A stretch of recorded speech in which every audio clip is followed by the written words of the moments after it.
Balikan po muna natin yung mga iba't ibang mga kalamidad, mga kapuso, pagkatapos po ng bagyo, baha. Tapos baha, may bagyo naman, may bagyo, tapos may lindol naman. Ito yung tinatawag na Recovery Fund para sa mga biktima ng mga baha. Ipinalilikha ni Senadora Miriam Defensor Santiago. Ang tawag po doon, Recovery Fund. Ning Parabelo, ano yung Recovery Fund na yan? Pasok!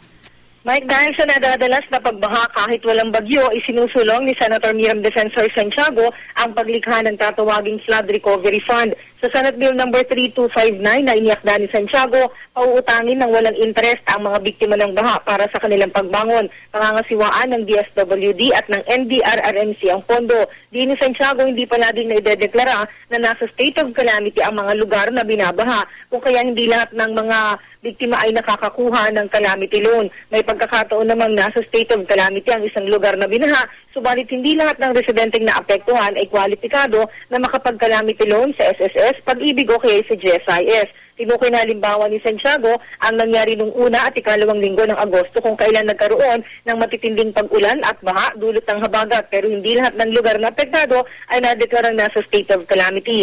Ang nasabing habagat ay nagbunsod ng pagbaha sa Metro Manila at mga karatig lalawigan ng Rizal, Cavite, Quezon at Laguna. Hindi bababa sa 70 tao ang nasawi, halos 10,000 bahay ang nalubog sa baha, maging ang mga mayroong ikalawang palapag. Marami ring sakahan ng nawasak at umano ay aabuti ng kalahating bilyong piso ang halaga ng mga napinsala.